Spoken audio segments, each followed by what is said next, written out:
A ver, ¿alguna vez nos hemos puesto a pensar cómo se arma un sistema de creencias desde cero? O sea, no algo heredado ni impuesto, sino algo creado en un momento de cambio total. Pues hoy vamos a explorar justamente eso, a través de un documento fascinante de los primeros días de Estados Unidos, una confesión de fe de 1814. Es básicamente el intento de definir qué es la verdad en una frontera nueva y, bueno, bastante salvaje. Vamos a transportarnos a ese momento. Imaginen la escena. Es abril de 1814 en Soaks Creek, Tennessee. No estamos hablando de una gran ciudad para nada. Estamos en plena frontera estadounidense, un lugar donde todo parecía posible, pero también llenísimo de dudas. Y es aquí donde un grupo de líderes de una nueva iglesia se enfrenta a una tarea que es sinceramente monumental.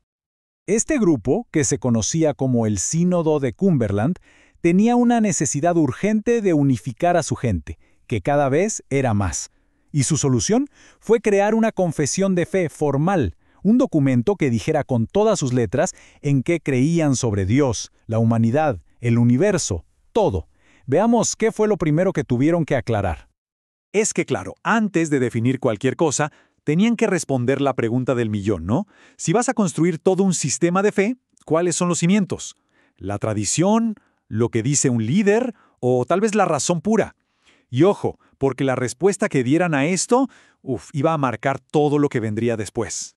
Y su respuesta, miren, fue súper clara. Y con eso pusieron la primera piedra de todo su edificio de creencias. La confesión arranca estableciendo cuál es su única e inamovible fuente de autoridad. Para ellos no había duda.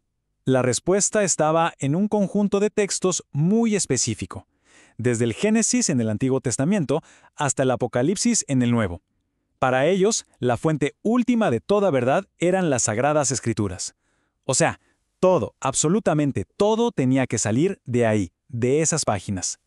Y aquí viene lo más importante. Fíjense, no solo decían que la Biblia era su autoridad.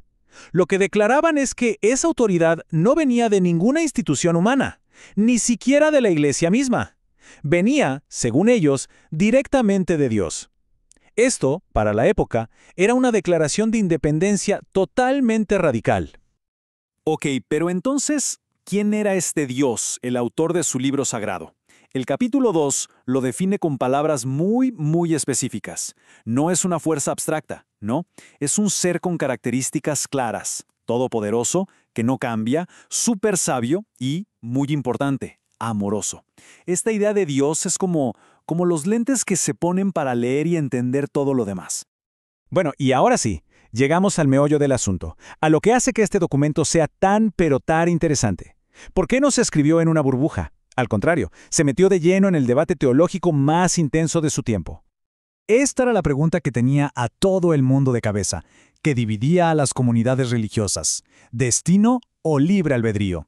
¿Será que el destino de cada alma ya estaba escrito desde el principio de los tiempos, o la gente de verdad podía elegir su propio camino? Y lo que hicieron fue, criticar los dos extremos del debate. Por un lado, veían una postura que prácticamente convertía a los humanos en robots, esclavos del destino. Y por el otro, una que le ponía demasiada presión al esfuerzo de la gente, casi olvidándose del papel de la gracia divina. Así que buscaron un camino por el medio, ¿no? Uno que los salvara de caer en cualquiera de los dos lados. Su solución fue lo que bautizaron como el plan intermedio, y decían que era la postura más cercana a toda la verdad. La idea era esta. A ver, la salvación viene de Dios, sí, pero, y este es un gran pero, Dios no ha condenado a nadie desde el principio. Y eso, claro, abría una puerta a la elección humana. Y esto es fascinante de verdad. La humildad que muestran acá. Admiten que este tema es un alto misterio. Y dicen que es mejor no oscurecer el consejo con palabras sin conocimiento.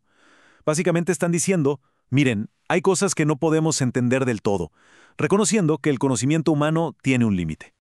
Y este esquema lo explica súper bien, fíjense. Es como un baile, ¿ven? Entre la gracia de Dios y el deber de la persona. Dios da el primer paso, Él llama, y la persona tiene el deber de escuchar. Dios reprende y la persona debe convertirse. Es una interacción constante, no una calle de un solo sentido. Ok, muy bien en la teoría, pero ¿cómo se aplicaba esto en la vida de una persona común y corriente? La confesión traza un camino muy claro, desde la condición humana inicial hasta la salvación. Aquí está, digamos, el mapa del viaje espiritual. Todo empieza con la idea de que la humanidad está en un estado caído o corrompido. Luego aparece Cristo como mediador. Dios hace un llamamiento eficaz y si la persona responde es justificada, o sea, perdonada, pero no por sus méritos, sino por Cristo. Y al final, la perseverancia, que es la idea de que si alguien es salvado de verdad, ya no hay vuelta atrás. Esa salvación no se pierde. Y ojo con esto porque dentro de todo este camino hay un punto que demuestra una compasión increíble, especialmente para esos tiempos. En un mundo donde morían tantos niños, imagínense el alivio, el consuelo tan grande que esta declaración ofrecía a las familias. La seguridad de que sus pequeños estaban salvos. Pero claro, la fe no es solo para discutir ideas abstractas, ¿verdad? Es algo que se vive en comunidad. Entonces, ¿cómo se veían todas estas ideas en el día a día de esta iglesia en la frontera?